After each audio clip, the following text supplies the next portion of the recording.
The Connolly's Red Mill story started over a century ago, and for 5 generations, the Connolly family have blended science, passion, and experience to craft premium horse and animal feeds, elevating equine nutrition all over the world. They've consistently pursued excellence in the nutrition environment, and their commitment to quality is absolutely unwavering. In 2012, the Connolly's Red Mills team joined forces with Foreign Healthcare, broadening their scope to include equine, pet, and agri-supplements, and the collaboration transformed the company into a nutritional powerhouse dedicated to their continued research and development. Then, a few years later, in 2020, the Red Mills family, their commitment to horse and animal well-being expanded even further as they welcomed Cardet and Martin into the fold. A renowned international name in horse care solutions, their products for leather care, hoof care, coat care, and healthcare are unrivaled in the market, boasting a loyal following of lifelong advocates. All of the manufacturing occurs in County Kilkenny, running across 3 sites, including the HQ in Goresbridge, with absolutely nothing outsourced. This means that there is unwavering consistency in both quality and supply, and Connolly's Red Mills, along with Foreign Equine and Cardet and Martin, always place your horse at the centre of everything that they do.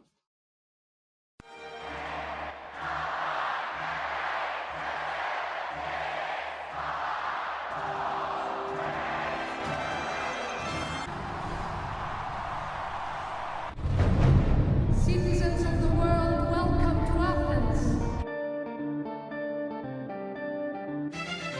Now Britain's Leslie Law with Jeremy Lawton's Sheer Low.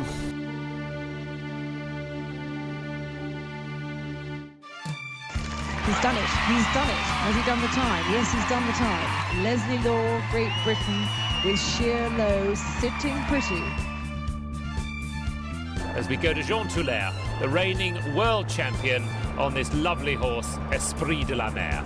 Well, this one of the key combinations for France, who are one of the favourites. And the competition at the top just gets tighter. Welcome, listeners, to the next instalment of our Olympic specials. This show, it is the Athens story, 2004, 20 years since the Olympics in Greece. And we're going to be looking at, to be honest, one of the Olympics that stands out the most in lots of people's minds for various different reasons. Dee, I'm going to come to you first. When we think of Athens and we initially started talking about this process and the different guests we were going to get on the show and everything else, what stuck out for you and what immediately sprung to your mind? Well, 20 years, I suppose, is the nice round number, Nicole. But I think when you get to, it's something that we talked about, I suppose, a little bit more anecdotally, casually amongst ourselves. Like when we talked about what we wanted to try and achieve with these series, we always said 20 years later, what will they say about Laura Collett, Tom McEwen, Oliver Townend, Yaz Ingham at Paris 2024? Like in 2044, when we're looking back at this, like what will the kids of today remember about Paris? And the truth for me about Athens is, you know, when I heard you talking to some of the people that we're going to hear from, I was like, God, isn't it amazing how much detail she remembers? But then I put myself back in, like, I remember not just 2004, like I remember football, Euro 96 in England. Like you're probably like Benny. You might not even be born, Nicole, but I won't ask you to answer that. I was born. But you know, I remember, I remember those like Shearer and Sheringham and like all the strikers for England that didn't get selected, and Gascoigne slides in at the last minute, misses, England get knocked out. I remember the detail, and I suppose I didn't have that in eventing, so I didn't have all that history that you guys have, but I know that all the stories are there, and I thought that in 20 years' time, what will they say? And I wanted to do that with Athens, and I wanted to do that kind of with this whole series and like explaining that to Red Mills and talking to you about it. I love what you've done and how you've put it together and the people that have come and spoken. And I'll be honest, like listening to Kate Green on this show, Nicole, like there was so much fun and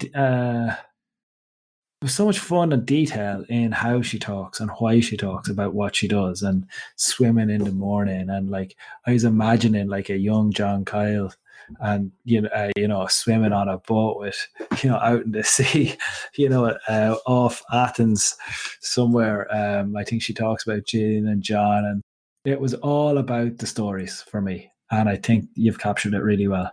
So 20 years ago, what do I associate it with? I actually think she sums it up really well in that she talks about transition. She talks about heartbreak. I think they're probably two of the biggest things that we'll hear about from a sporting point of view. It was the beginning of the end, maybe, for eventing as we knew it to that point, and a way in which we still talk about eventing now in terms of what left the sport, with the stamina, the type of horse, the roads and tracks. We lost a lot with that decision in terms of the old format. Sports evolve. That was an expensive decision for me for the sport. And now, as we look back on the sport we have now, it's a great sport. It's an exciting sport, but I know a huge amount of people listening to this will probably miss a time when part of the sporting challenge that we had included the stamina, included stamina for horses, which sadly is gone. So yeah, a transitional games, and yeah, controversial, I guess, as well as the other one. In lots of ways, I guess the sport today is a different sport to that kind of with the long format. So Athens, listeners, 2004, the year that the roads and tracks went, the year that the short format and in inverted commas became. But it was also the year, as you've touched upon, of great controversy in the gold medal for both the team and the individual being awarded. Being lots of appeals, a lot of high emotions, as you would get with any elite sports person, then throw an Olympics into the mix as well, and it kind of amplifies that even more. This story hopefully dives into all of the little nuances of both the sporting story and the controversy. So first of all, we've done exactly the same as we've done with the Sydney show, listeners, which very much I think you guys thoroughly enjoyed as much as we enjoyed creating it for you. And we split it into two parts because otherwise it would be an absolutely epically long show, but both are going to be released at the same time. So you'll be able to listen to one and then the other. And this show is going to feature the man who was actually on the Sydney show as course designer, but he's technical delegate this time. That is Mike Etherington-Smith. And then Kate Green, who actually reported on the Olympic Games as well. And she remembers so much detail, and it was quite a dramatic games to report on. So we're going to dive straight in. I think we're going to start with Mike, because from his perspective, there was a lot of involvement in the build up to the games, and it feels like it continues the story very well, actually, from Sydney. We had him on the Sydney show, listeners, and he was course designer for the Sydney Olympic Games. He had a different hat on for the Athens Olympic Games, that of technical delegate. Mike Etherington-Smith, welcome back to the show. Hi, Nicole. Nice to be back. Thank you. For anybody who doesn't know, just give us an insight into what a TD is and what your role is during an event. TD is technical delegate, is responsible for working with the organisation to ensure that all the rules and regulations are adhered to. The FIR rules and regulations for the sport are adhered to. And the Olympic Games has its own additional criteria and set of rules on top of the regular sporting rules. So there are certain additional compliance requirements, such as a need for a gallop of a minimum distance on site and that sort of thing. So it's a pretty broad role, and I've always believed when I've been doing the role of TD, a TD should be invisible as far as possible.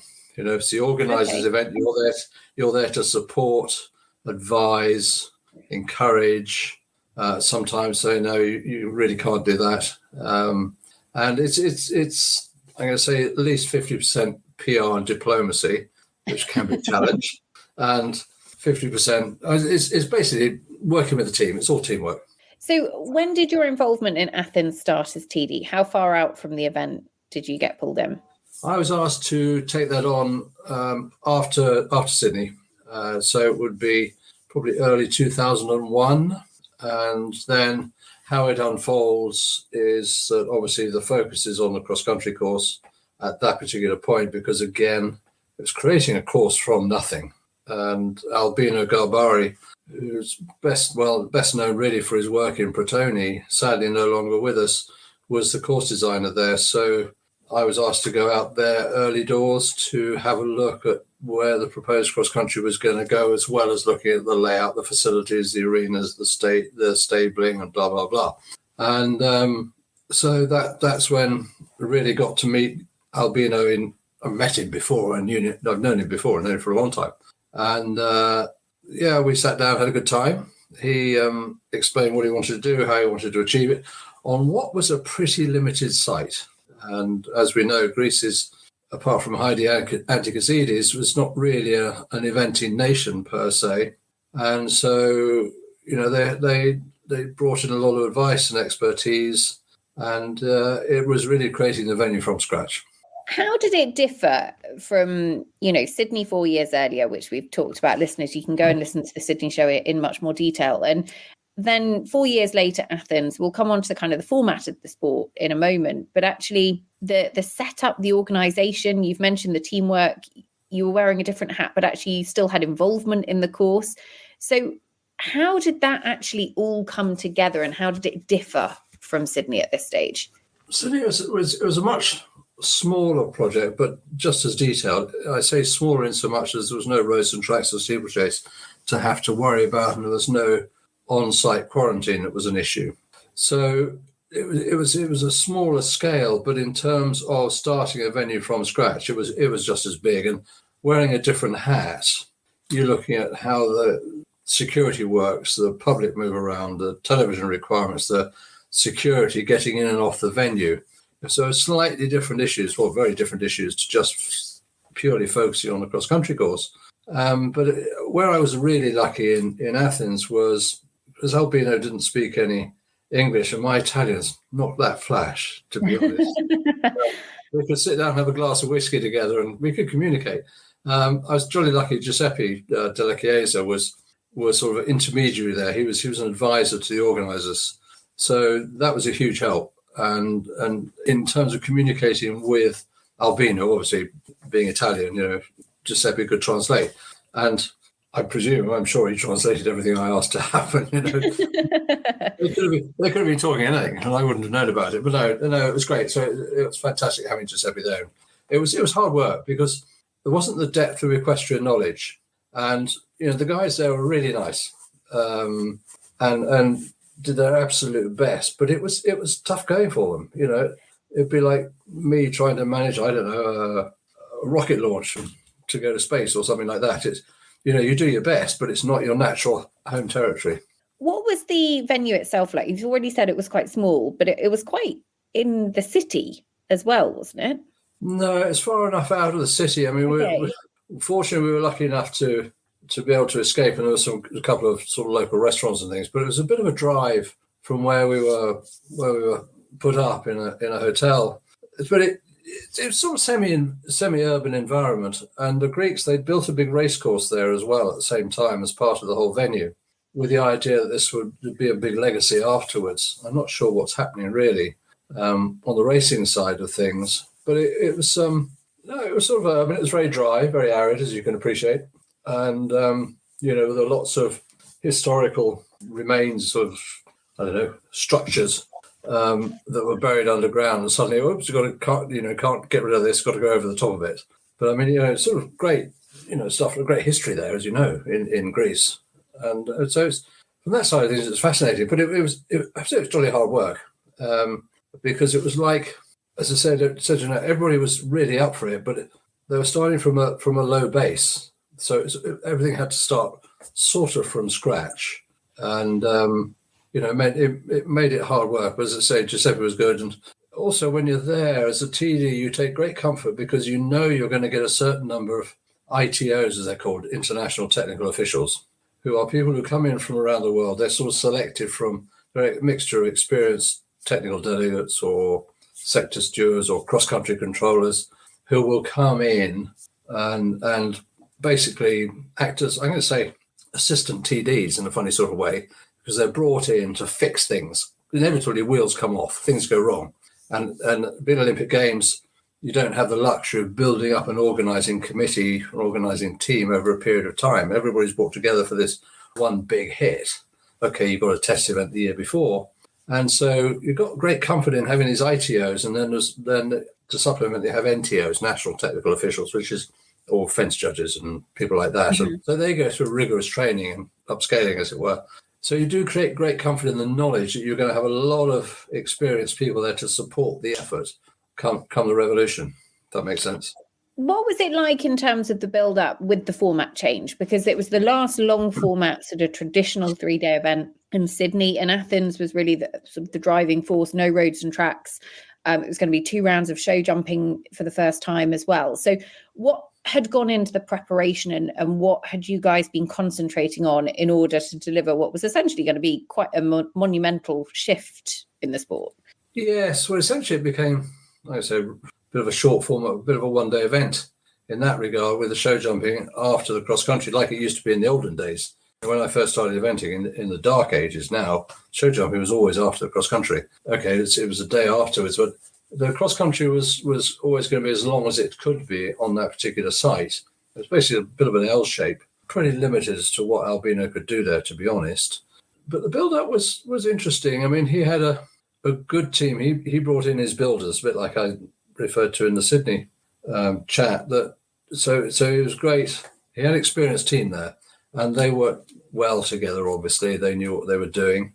And there weren't any real glitches per se. It was pretty straightforward. Getting the grass down was hard because, the temptation is, and one of the lessons we learned, because always learning stuff, was that put the grass down. There's this lovely green strip in high summer in rural Athens. And actually it had to almost, you've got to let the grass die off almost, look as though it's dying off. If you keep watering from the top, the roots don't go down. So you get no bottom in the grass, in the surface. And so I had to say to everybody, you've got to be brave here, and almost you've got to stop watering it. Let it get thirsty so the roots start going down. And they said, serious? Yeah, serious, and it was really good. They did a really good job getting the footing there, because it was rock, it was stone. So that was a major challenge. That's some great stories about things that happened along the way. But no, it was good. It was a good team. It was jolly hot. We were lucky. We had a bit of a bolt hole where we could just a place on the water where they served a fantastic little fish restaurant, which was inexpensive. And because they were late nights, particularly during the test event and during the games. The press conferences around about midnight, really antisocial. So you then think, gosh, I've got to go get something to eat. So you rock in at this place at 2:30 in the morning. And they greet you like it was lunchtime. So thankfully, there was a bit of a bolt hole and a bit of sanity there amongst the mayhem. That's amazing. Like, I mean, you definitely wouldn't do that in England, would you? You wouldn't be going out for dinner at that time of night. What was the test event like? And what did you particularly learn from the test event going into the games themselves? The test event's all about testing procedures. Let's put it that way, and testing the team, putting the team under a little bit of pressure, see who grows, see who caves in, testing the organisation, understanding clearly the things you've got to do is cross-country control, the medical provision, the veterinary provision, and clearly the equestrian provision, sort of the pre-competition, the post-competition, all that sort of stuff. It's less about the actual competition itself. And that worked well. Where it got interesting was during the week of the games, we have a rehearsal day, which happens at all games. There's a rehearsal where you have a bit of a run through, and rather than putting horses out on a cross-country course, you've got cyclists out there or runners or whatever, and they're given little bits of paper at the start and say, okay, you're going to go to fence 10 and then you're going to fall off and you're going to lie there pretending you've been knocked out. So you're simulating real life situations, which is really important in places like Athens, because you're working with people who've not experienced this before. And so anyway, we had 6 motorbikes, which is fantastic. We had 3 motorbikes, having been promised 8, and 5 of them just didn't bother turning up or whatever. And I briefed the medical boys beforehand. Okay, guys, this is simulation. This is how it works. This is how it's going to happen. The first guy out there fell off and he was knocked out. And I said, look, please don't chuck him in the ambulance and take him away. Well, they duly did. So from 3 motorcyclists, we're down to 2 to start with. And so it was great because actually all sorts of things crashed and burned, which was fantastic because that's really, Well, I mean, when you put the systems under pressure, and I went to Giles Rouse and Richard Clapham in control, I said, okay, we're now going to stop this because the lesson had been learnt. Okay, guys, you've now got to pay attention to actually what we're requiring here. You know, it is serious, and we've got 3 days to fix it. And that's what happened. But I did pull the plug on the rehearsal day. I said, okay, stop. Everybody in for a debrief. That was a disaster, wasn't it? On the day it was fine, but it needed that rehearsal. And so everybody laughs, well, why did you need a rehearsal day? Well, you needed it. And sometimes you want the things to go wrong because then you can learn from the fact they've gone wrong. Whereas if everything's too perfect, you kind of get a bit twitchy as to like, that was a bit too good. You only find out how good a team is when it's under pressure. Yeah. As we know. Yeah. As you quite rightly say, you know, if things go well and swimmingly, you don't find out things. You think, oh, jolly good, that was great. That's why you intentionally, in these rehearsal days, and to a degree the test event, although you're dealing with horses and riders in the test event, but certainly the rehearsal, you do intentionally put pressure on the systems, see how far they'll stretch. You don't try and break them, but you relive real scenarios. You're not coming up with ridiculously stupid scenarios trying to break the system. You know, you're doing things that actually do happen and have happened. And so if the system breaks then, you think, okay, right, there's a challenge here. We've got to fix this. And so it's good, you know. And, you know, I remember one day I was told, how many doctors have we got then? We've got 8. So I go around and talk to all the doctors one at a time. And I gradually find out we're not doctors. You know, there were 2 doctors out of the 8. And so, and things like that, you know, it's a real moment of thinking, okay, right, I don't mind what the answer is. Just give it to me straight. You know, if you've only got 2 doctors, tell me you've got 2 doctors. Don't tell me you've got 8 and then you've got 2. And this was again on a practice day. So it wasn't a real life scenario because you get all these wrinkles out of the way early. Nevertheless, it's fun. It was really tiring. I mean, I was really pleased to get away, I have to say, at the end of it. Did it feel like it all was ready? Because sometimes, you know, any major event, you know what it's like. There's always things that are being done like last minute. Somebody's out doing something in the middle of the night, guaranteed. But actually, you know, in Olympic Games, there's the eyes of the world are on you. Did it feel ready? Yeah, it got you there. Laughed then, so I'm going to say no. It got there. It got there. I mean, it was sweaty. I mean, you know, hey guys, you know, we're in countdown mode because, you know, 12 months out, you know, okay, you get a bit of a sense about things. 6 months out, 3 months out, and you think, oh boy, you've got some catching up to do. No, we're fine. You've got some catching up to do. Anyway, they got there, skin of the teeth, but they got there. And there's always a degree of, the TD's point of view, there's always a degree of stuff that's going on below the scenes that nobody sees or is aware of, and nor should they be. And so you're working bloody hard with the team behind the scenes so that outwardly everything is fantastic. But behind the scenes, you know, there's a lot of, or there's a degree of chaos, organized chaos, saying, okay, well, it has to be structured. Okay, guys, stop, take a break. This is how we do it. And there's no question it helped having TD'd a lot of events around the world for many years, but also as an organizer. You know, it was really helpful because, you know, there comes a time where you actually have to accept that some things are not going to get done.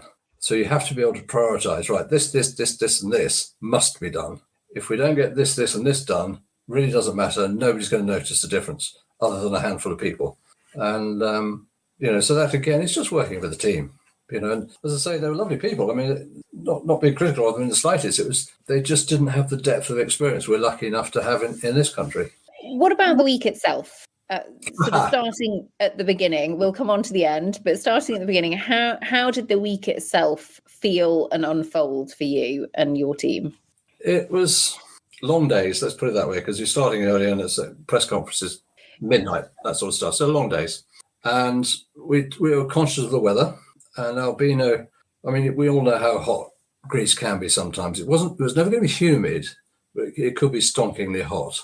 So we talk about timetabling and how it's all going to work and working with television and all this sort of stuff. The week itself was pretty straightforward. I mean, Leopoldo Palacios, who's a great friend, he was the jumping course designer in Sydney. He was also TD for the jumping in Athens. So we worked together before. And one thing that's quite interesting, they had 2 arenas in Athens. a grass arena, and they had an all-weather arena, a synthetic surface arena. The grass arena, I got there, and Leopoldo was there before me. He had a big, heavy roller on this grass arena.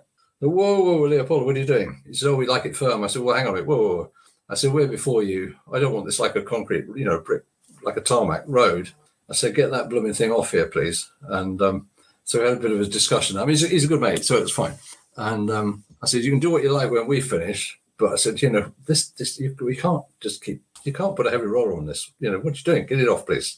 So that disappeared. And then we managed to get a little bit of give in it for our lot, which was good. And then the jumpers did whatever they did after it. So I only share that because it's not being critical of anybody or anything. You've got to have eyes in the back of your head. Just because you think something's worked or is in play or has been agreed, you never take that for granted. You check and double check and treble check. And also, just because something maybe works well at the test event, we don't have the luxury of assuming it will be fine for the actual games. That box is ticked. It might be ticked for that particular one, but you still got to double check it for the actual competition, because people change and somebody has a bright idea. Oh, we're going to change this, and then they don't tell you, so you find out by accident. And so it's quite sporting on occasions. Then dressage trot was fine. Dressage was fine, as I recall. Cross country day, Albino. I mean, he knows this. It was easier than I wanted it to be, but he's the course designer. I was technical delegate. I encouraged him. I said, it's a little bit softer than I think it should be. Let's talk about how we can. This was a conversation going way back. How we can make it a bit more difficult. I think it was a tad on the easy side for Olympic Games, but it did the job. And then show jumping days in the annals of history now. Just when I thought it was all done and dusted, we had a little incident. Just as you sort of head into the last bit, you think, great, cross-country day's done, the weather's been okay, everybody's home safely, etc., etc. All of a sudden, jumping day. First of all, it was the first time that there were going to be 2 rounds of jumping, so to decide the individual competition and the team competition. So the first round of jumping was for the team competition, second round of jumping was for the individual competition. So in Sydney, we'd talked about having a whole individual competition and a whole team competition separately. They had different cross-country courses, etc. And then, of course, Athens was when it really, really changed in terms of the format of the sport. So jumping day, let's talk about this and how it unfolded from your perspective, because you're technical delegate, you're watching the competition. Bettina's going to be one of the last to jump in terms of, in fact, the last to jump, I think, probably in terms of the team first round of jumping. What happened? When did you become aware of it? And what played out from there? It's a really sad situation because there are no winners in any of this. I was in the judges' box. So I had 2-tier judges' box. You've got the ground jury and the timekeepers and everyone down the front row. I was leaning on a rail with Hugh Thomas. Hugh was on the appeal jury. And we were sort of thinking, oh, gosh, thank goodness this is nearly over. We can all go home and blah, blah, blah, and get back to normal life. This was all unfolding in front of us. We're just sort of leaning there, chatting, passing the time of day, watching the action. And I thought, oh, God. So to Hugh, I said, okay, I think you better go and assemble your colleagues on the appeal jury because somebody's going to, kick up a bit of a fuss about this, whatever happens. And I pulled out the rule book and the jury were concerned they'd done the wrong thing. And my role was to sort of advise the ground jury all the way through the competition in areas that I can. And I pulled out the rule book. I said, no, what you've done is absolutely right, guys. Because they were obviously really upset that they might have done something wrong. They're upset because of what happened with Bettina. And, it was quite a stressful time because this is live television as well, being in the Olympic Games, deciding a team gold medal. Like, it's pretty intense it comes. So for anybody who is sort of, just to clarify what happened, so the bell went, at which point you get I think it's 45 seconds, isn't it, countdown clock for you to start your round. And Bettina was within her 45 seconds, but had gone through the start, so had activated the clock in turning a circle on her way to the first fence. So as far as she was planning, she was very much, just making sure that she was in the best possible place to start her jumping round, but had obviously gone through the start and activated the clock. So what did the ground jury do at this point? What is the right thing here? Well, the rules are very clear on this. I mean, that if you do that, it's essentially you've started your round and you circle, so it's equivalent to a run out, and so that was their judgment, and it absolutely according to the rules. Where it got unfortunate was the appeal jury decided that it was appealable, even though it was a field of play decision. The field of play decisions are down to the ground jury; they're not appealable. So, it's like an obvious example, you've got to run out on the cross country. If you're going to appeal about it, and the ground jury can say, yeah, it's 20, or oh no, you're right, it's clear, or whatever, and that's called a field of play decision. It doesn't then go on to any other body, such as an appeal jury. Now, in the Olympic Games, the appeal jury, on legal advice, were told yes, that was appealable, which surprised me, certainly surprised the ground jury, and so that led to a degree of confusion, which is a bit unfortunate because the whole thing then ended up in Court of Arbitration and Sport, and the rest is history in that regard. But when this is all going on, suddenly you get very clear in your mind. You've got to actually say, okay, how's this going to unfold? So he went off and got his people, and they went off to a room. And I asked Giuseppe, I said, Giuseppe, here's a radio. Could you please go and sit outside the room where the appeal jury is going to be, and then we can keep in touch. And the ground jury wanted to go and review the television footage to make sure that they hadn't rung the bell at an inappropriate time, which caused the problem. So I lined that up, and they went and did that. And they were quite clear that they hadn't rung the bell at an inappropriate moment, because they just wanted to double check that, quite rightly. And I came out of the judge's box and I got a bank of chef de keep, all with their mobile phones. Well, there are 4 of them. The Germans, the Brits, the Americans, and the French, I think, all with their mobile phones there. And you bet your life they got their legal advisors on speed dial. So I said, okay, guys, what? Because they will jump on me. Well, stop. I'll keep you posted. I know how to get hold of you. The German team, they have an hour. They had an hour to decide what they were going to do about the whole thing. And in the meantime, we still had live television going on. They wanted results. So anyway, the rest is sort of history. Everybody knows what happened in terms of the outcome of the whole thing. But it's just really, really sad, and just when you're thinking, oh, God, thank God this is over, boom, off it goes. So it's unbelievably tough because an Olympic Games is like the pinnacle. And it is, everybody has in that moment something that they're looking at it from their perspective. Obviously, the German team had an hour so at this point, Bettina had been given the penalties, hadn't she? So she had time penalties plus 4 penalties for a refusal, I think it was. Yeah. Then obviously the Germans could appeal that. The Brits, the Americans, and the French, their medals all depended on what happened with the Germans' appeal, etc., etc. So you knew if there was going to be an appeal, there was going to be a counter appeal, because it was just going to be the nature of the beast. How did the rest of the competition continue? Because you were coming back for this second round of individual jumping pretty quickly as this was all sort of unfolding. Yeah, well, it's sort of just sort of put on hold. We had to just continue as best we could, knowing that this thing is lurking around, continue the planning. And, what was tough was that, the ground jury were getting mega abuse, which is really unfair. They were just doing their jobs according to the rules. So I say there were no winners out of it. I mean, and I just felt sorry for everybody, because it's a situation where, you don't wish it on your worst enemy. You don't wish it to happen to anybody. And of course, there were plenty of wise people after the event, and some of the experienced chefs said, well, of course, you tell your riders to go far away from the start as you possibly can, so that they don't do something like that. And so, it just felt for Bettina, really, because as she did it, you think, oh no, you could see this going on, and it's done, and you think, what?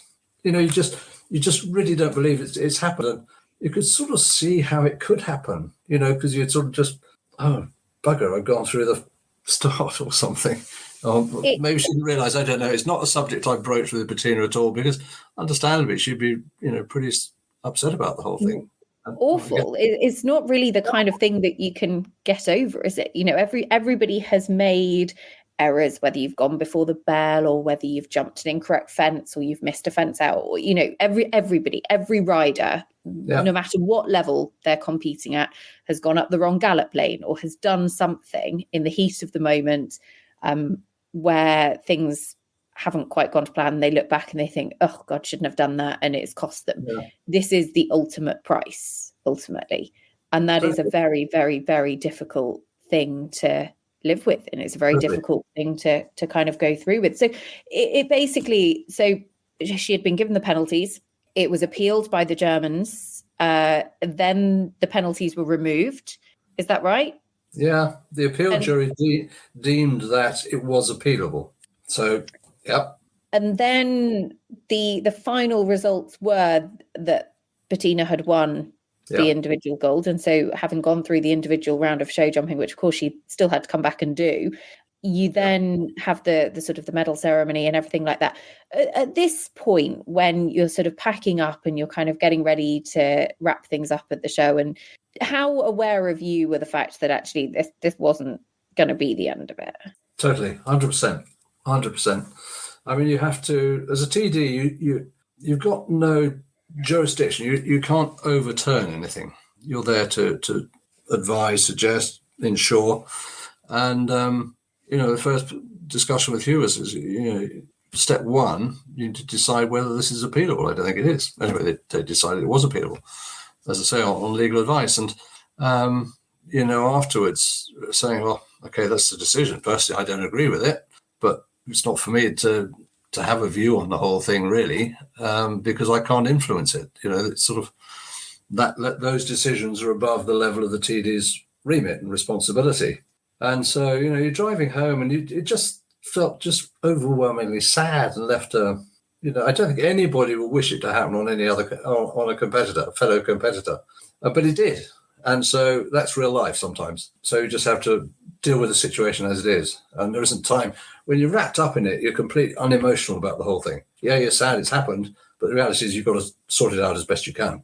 And so you go into doing your job mode. Well, you're in doing your job mode anyway. And then you stop to reflect on it afterwards as to, how could that have been avoided if it could have been, and all these sort of questions. And the reality is that actually it couldn't have been avoided. It happened. It's and so Bettina's a great mate and still is, and you just think, oh God, it's just so sad that it happened. Very, very, very tough. And like you say, whatever the result was going to be, somebody wasn't going to agree with it, or somebody was going to feel differently about it. Yeah, and okay, Leslie wins up, steps up. Leslie Law wins up, and he ends up winning a gold medal. And I mean, good for him, but what an anticlimax, because he gets it, I don't know, however many months afterwards. Oh, by the way, here's your medal. Well done, sort of thing. And so everyone's got to live with this. It's just an anticlimax for him, an anticlimax for the sport. But it happened, and that's what that's real life sometimes, isn't it? It is real life sometimes. And I think, you've summed it up very, very well for us. And I think ultimately, like I say, everybody has done these things. It's just very difficult to do it on the biggest of stages in the most heartbreaking way possible. If you summed up Athens in 3 words, Mike, yes, what would they be? You did this to me last time.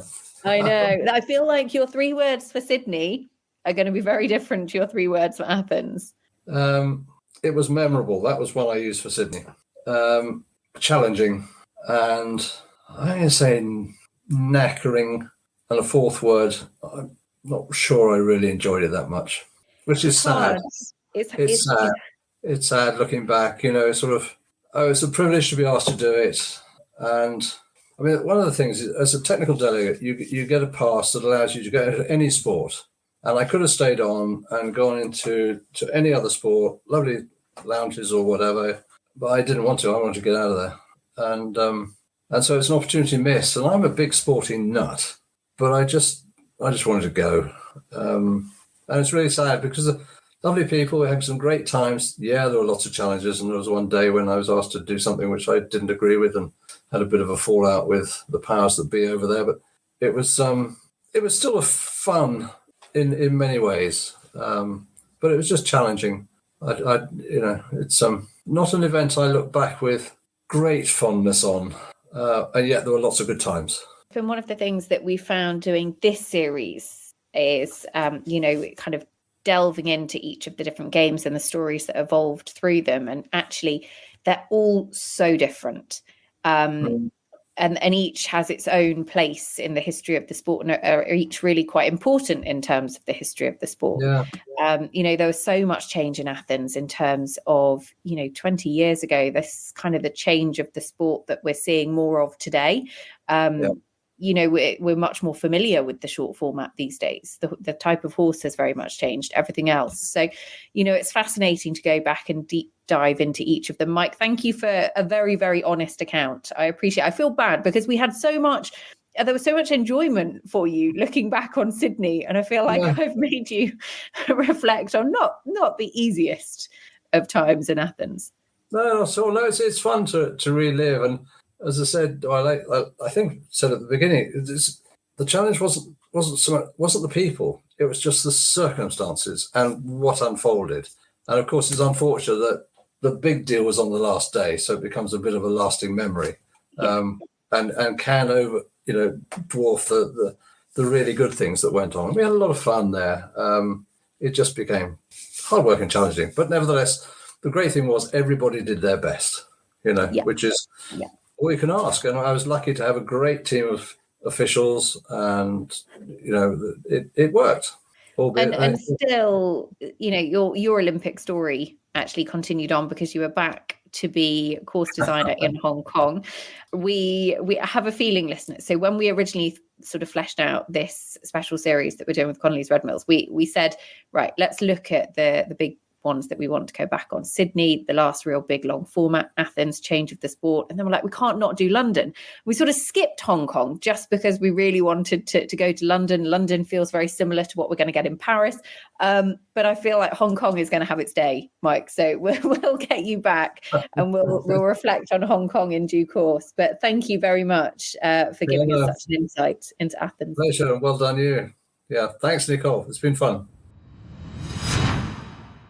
Okay, now we're going to go on to the lady who was reporting on the games for Horse and Hound for Eventing magazine as well, Kate Green, who had the unenviable task, it must be said, of trying to report to the people exactly what was going on, when at times I don't think it was particularly clear how the competition was unfolding. So as we have already said on the first of these Olympic special documentaries, the story of every games is so pivotal. And Kate Green is back with us because once again, Kate, you covered all three disciplines of Athens, is that right? I just did the eventing in Athens and that was quite eventful enough. I covered it for Horse and Hound. Imagine if you'd have been doing all of them. I was going to say it would have been an easier couple of weeks, but absolutely not. We'll come on to that. Okay, first of all, build up to Athens. We've gone from Sydney, which felt, as we spoke about on that show, as quite an established eventing country. They have quite a good setup nationally and everything else, to Greece, which wouldn't be most well known for its eventing scene. So what was the feeling like going into Athens 2004? Well, Athens was a sort of test case for the way the sport was going to go, and it was really sort of pivotal in what happened in the format of the sport and how it runs, because it was the first short format Olympic competition, and it was the competition that made the sport have to change. And subsequently, although Baberton and Burley did both run long format in 2005, it was the beginning of the end for the long format. And there was plenty of space in Australia, and as you rightly say, big eventing heritage. But things changed after that, and there was a lot of pressure on eventing as an Olympic sport in around 2002. I mean, there were actual moves to drop it from the Olympic movement. So a huge amount of work was done behind the scenes to save it, essentially. And the Athens site, which was around a sports stadium, it was never going to be, there was no hope of running roads and tracks and steeplechase courses. And the cross country itself was very short. And so was the galloping track. So I think that was really the sort of talk beforehand. And there were sort of also suggestions, Greece had just, I think I'm right in saying they just won the Football World Cup, which was a fantastic result and sort of slightly unexpected, I think. And so there was a lot of sort of expectation the Greeks would just be sort of having a jolly time and celebrating and not necessarily terribly focused on running an equestrian competition. But actually it was both efficient and very friendly, but it was definitely different. It was a completely different look to any eventing championship. What was the feeling about the heat in Athens in the summer? Well, it was a worry, as it is really at any games because of the timing. Sydney had been in October and he'd been absolutely lovely. But and this was the height of summer. But it was actually, as I recall it, I mean, it was hot and we swam in the sea every morning, which was jolly nice, bonus. But as I recall it, it was perfectly okay. It was a dry heat, and it wasn't sort of. I don't recall sort of feeling really sort of desperate about it. It was hot, but it was a dry heat. To be honest, I didn't feel sorry for you when you said you went swimming in the sea every morning before work, because that sounds pretty idyllic, to be honest. I went swimming in the sea after the cross country as well, because Gillian Kyle, mother of commentator John Kyle, and Mark Kyle, who was riding on the Irish team, she was on a boat on the moored. Quite a few actual spectators and hangers on and whatever were in boats, and so we got ferried out to Gillian Newsom, who was reporting for The Guardian. She and I went out by boat and joined Gillian and John, and we had a lovely swim in the sea. You're selling it as a really tough week of work. For anybody, listeners, though, who has been in the thick of any major event. I mean, the Olympics is a whole nother level as well, and especially this one, but any kind of major event, if you're behind the scenes at badminton or Burley for 5 days, it is intense. We joke tongue in cheek about swimming in the sea, but in reality, it's like probably a quick dip and a bit of a breath, and then you're back to it again. Yes, the reality really of reporting any major 3-day event is that or working at them. They're very long days, and I always think psychologically, they always end just in time, because when you get to Sunday, you think I can't go on anymore, and it's Sunday. And actually, Sunday can be the hardest day of the lot, because many an event has fallen down on the prize giving.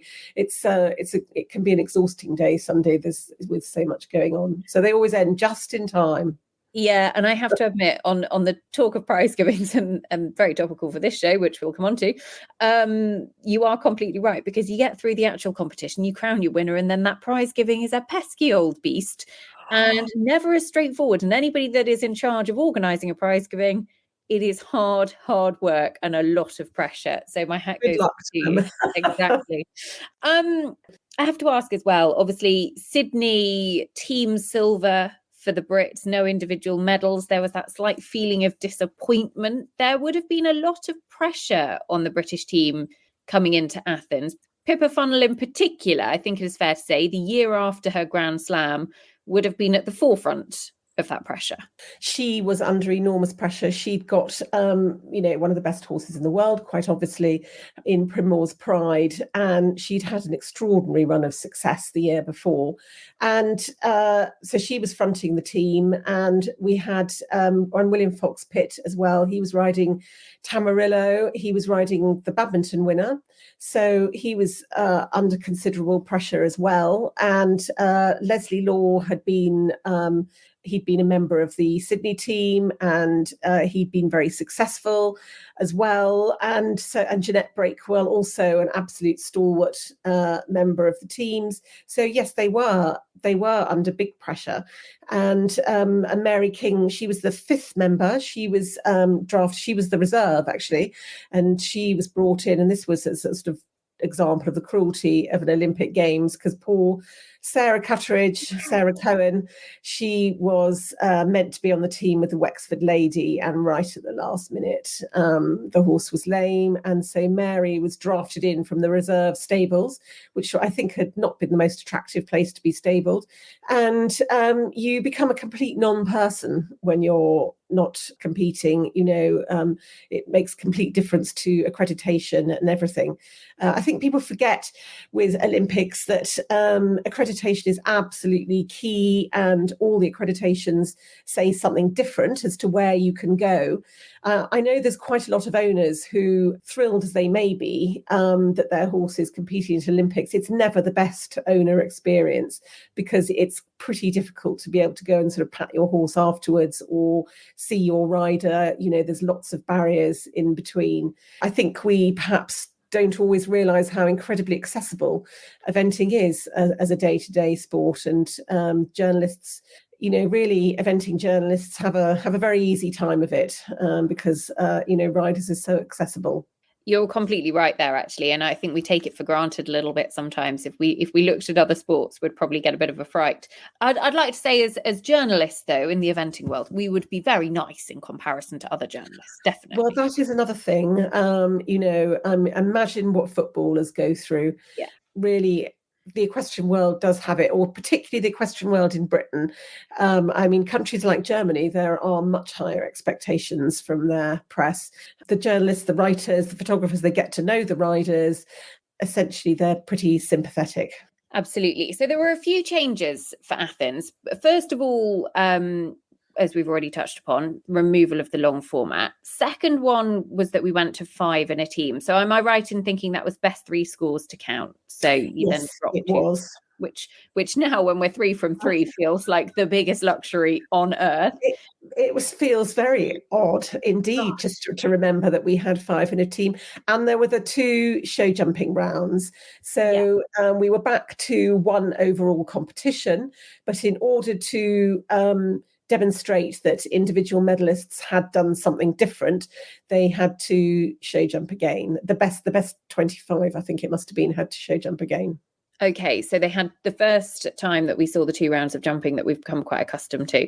Let's talk about the cross-country impact here. Who was the course designer, and actually how, in your opinion, having heard from lots of different people on the ground, did they go about actually setting what feels like a very, very different challenge to Sydney 4 years earlier? The course designer was an Italian called Antonio Galbari. I think I've got his name right.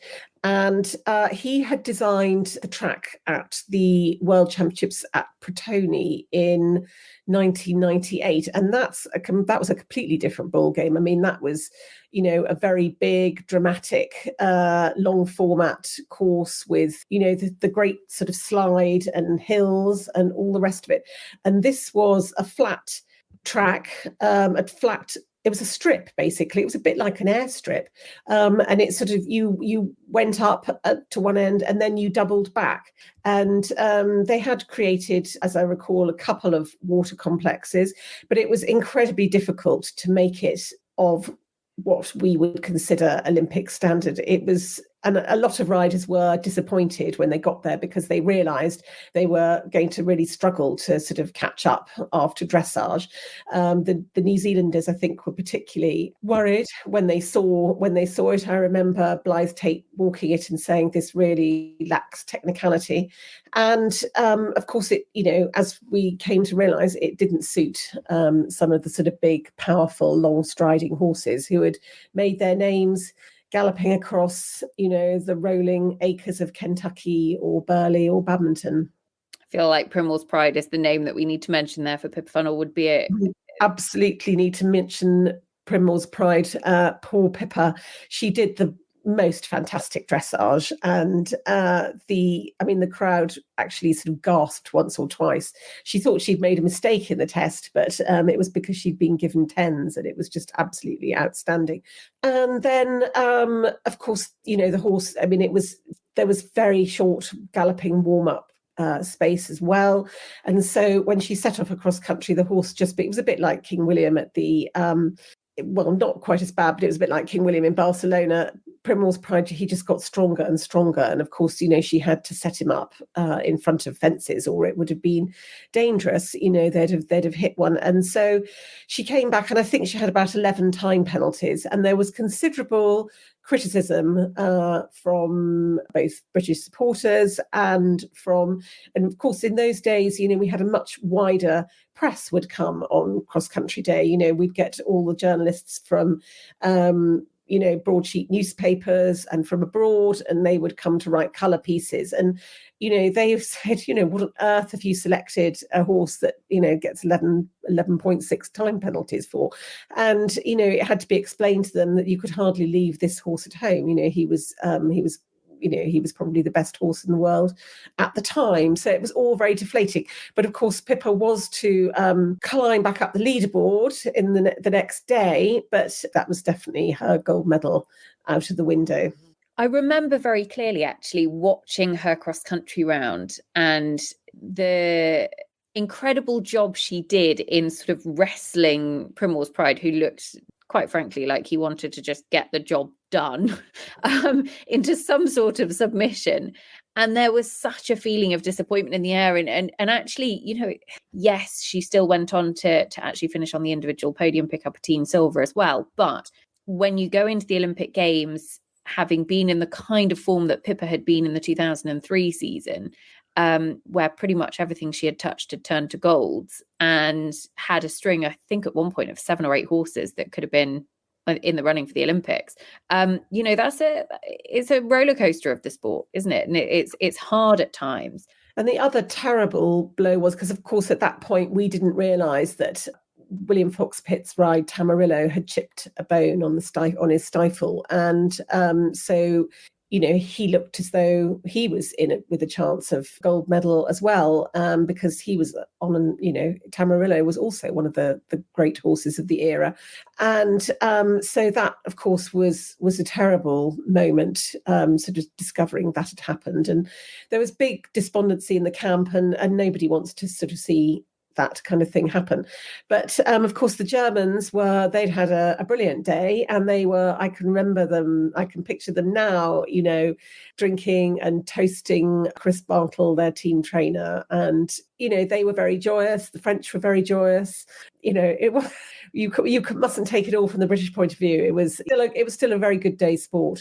I was going to ask about the French point of view, actually, because Athens 2004 feels like the one that sort of got away from Nicolas Touzon, Galland de Sauvière, who led the dressage, I believe, after cross country as well. And the incredible grey horse, who actually, listeners, his dressage score was 29.4, which in new money these days is a sub 20. That's 19.6. So that's how good the score was. And he, I think, was the flamboyant European champion that actually again felt like everything he touched turned to gold, and it was great to be. Yes, this was one that got away from him in the show jumping, and that was a shame as well, because that grey horse, that was one of he was the other sort of fantastic horse of the era, and of course the French later, they got the team gold medal, which we'll come on to. But at the time, they were pretty deflated on the day.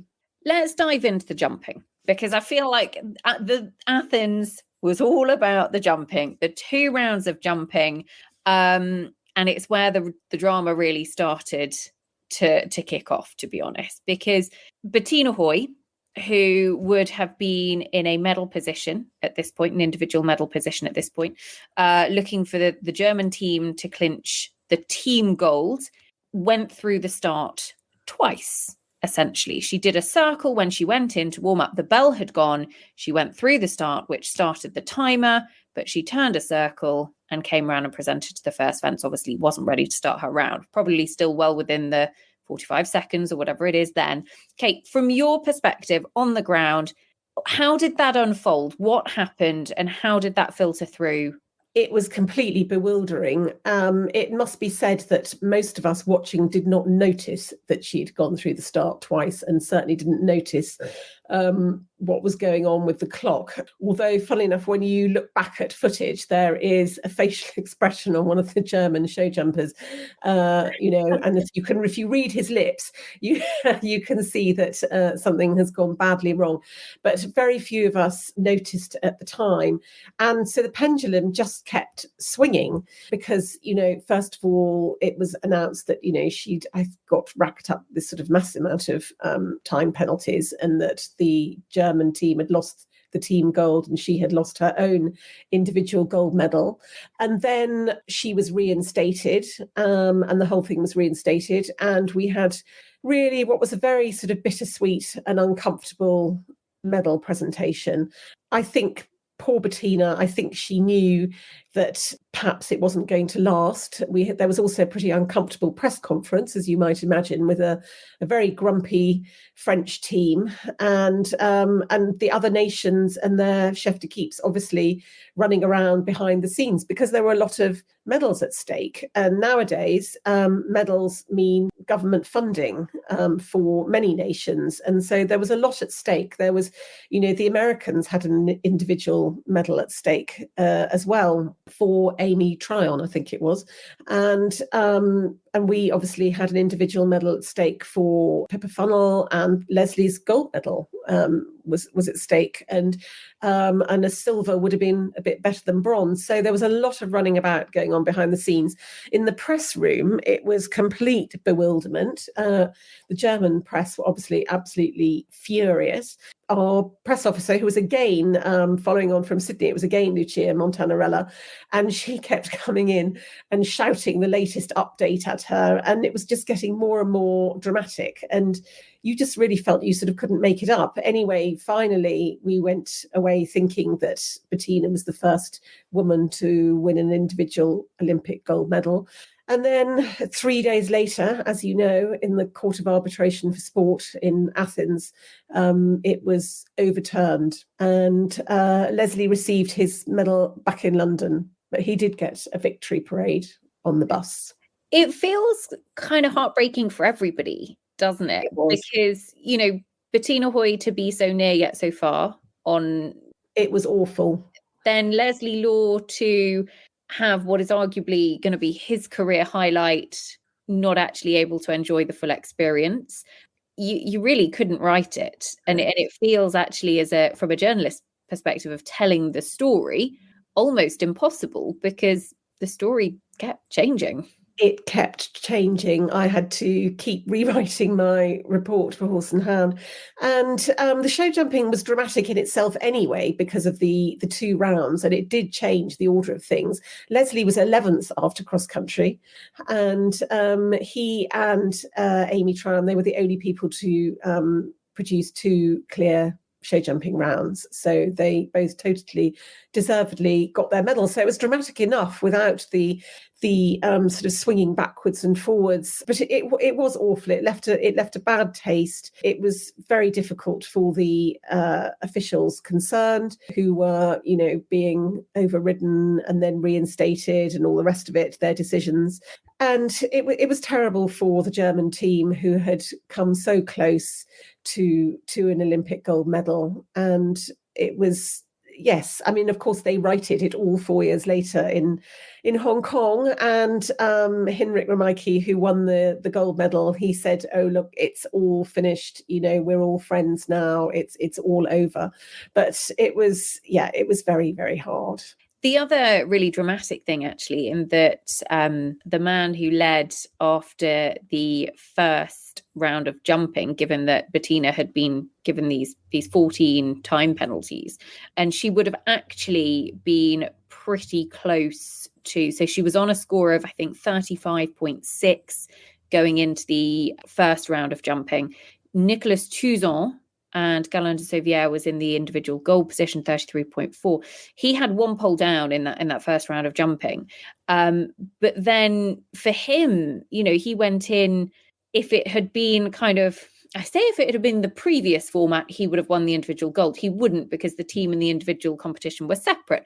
But there must have been a feeling from his perspective, if you're leading going after 1 round of show jumping in a normal competition, you've won. And then you go in and jump another round of jumping, which our horses would not have been used to doing at all at that stage, really aren't still that used to it now. And unfortunately, it all falls apart for him. Yes, it was. It was a very hard day for him, and he would have been a very deserving gold medalist as well. And it's always nice when you see when the great combinations, when it works out, when the great combinations do win the gold medals. So yes, he had a few bitter pills to swallow. I mean, perhaps not quite as bad as people who had topped the individual standings in the team competition at Sydney and Atlanta, and they weren't going to get anything for it. I think it was both times it was an Australian rider, I think. They did at least have a chance with the second round. But yes, it was all quite difficult to adjust to, I think. So Nicolas Touzon actually ended up in 8th overall, 16 jumping 3 times, so 19 to add. Actually dropped him right down the leaderboard. He finished just above Bettina Hoy, who ended up in 9th. The top 3, the individual medalists, eventually ended up being Leslie Law, Sheer Low, Kim Severson, Winsome Adanti, took the individual silver, 3-time Kentucky winner, and then Pippa Funnell, Primrose Pride, rose back up the leaderboard to take the individual bronze. That being said, both Kim Severson and Pippa Funnell, who would usually be on pretty good jumpers, again, in hindsight, is always an easy thing to say, but an Olympic gold medal only comes around once in a blue moon, if you're lucky, would have felt very, very close and yet so far away, given that actually they could have won without those rails. Yes, I think Pippa, for a long time, certainly in her book afterwards, because we were finishing her autobiography and it literally had to go to press, I think, the day after I got back from Athens. And so she'd been keeping a sort of diary during the weekend in Athens. And then I'd sort of had to kind of mop it up, at the end and just trying to write the punchline. I think I seem to remember talking to the publisher in the car park at the airport on my return from it was that tight. So yes, and of course, so she didn't get her medal till 3 days later. So yeah, it was very tight with the book deadline as well as everything else. Very, very, very dramatic. Summing up Athens in 3 words, Kate? I would say it was pivotal, it was dramatic, intensely so, and it was heartbreaking. So different to the sum up of Sydney, isn't it? And that is one of the things that by doing these shows, listeners, we want to give you a real kind of look behind the scenes in how each of these stories unfolded. Kate, thank you so much. It has been a pleasure to deep dive back into Athens with you. Always fun to look back. Honestly, I actually found both Kate and Mike's insight into Athens fascinating. I was exhausted just listening to it because it felt certainly like it just wasn't easy, was it? Everything sort of felt like it was a little bit against the grain. It just felt difficult, and therefore the stories kind of emerged and evolved, and we're going to get the real rider insight in the second half of this show, listeners, because that's, I guess, a perspective that they were the ones that were directly involved in Athens and how it all played out. So Dee, an initial reaction on Mike and Kate. How do you feel about Athens now? Well, I love Mikey S. I mean, that's very public and he knows it himself. I think listening to Kate just filled me with pride and love for what Kate Green has brought to the sport. Actually the detail, the passion, the fun that she talks about that game's with. She's just done the history of badminton, and as I'm their book available in all good online stores or at badminton, I guess, or just contact Kate, you'll get it. But listening to her, I felt like I was listening to real reporting royalty, like talking about the press centre, talking about all the fun before and after. It's the real stories of what it feels like to report at a competition. But when you can talk about the horses of the time in the way that we do now, by the way, like we can cover this now, but without all of the data, without all of the ease that we have in our current life around recording media and the different ways in which we do it now. Hearing Kate, hearing the passion, hearing the detail, it's a reminder of what the great kind of legacy that we are trying to continue. And obviously she's still very central to, but it's a great reminder, I think, for all the young people that walk into press centres and see Kate Green, and a few others, but I think she's probably one of the leaders of this. You actually remember, Jesus, like, this lady has done it and really done it. And that's the OG, isn't she? She's a real OG. And like, original. I think, again, part of what you want to try and capture in a show like this is a reminder of the OGs. I really loved it.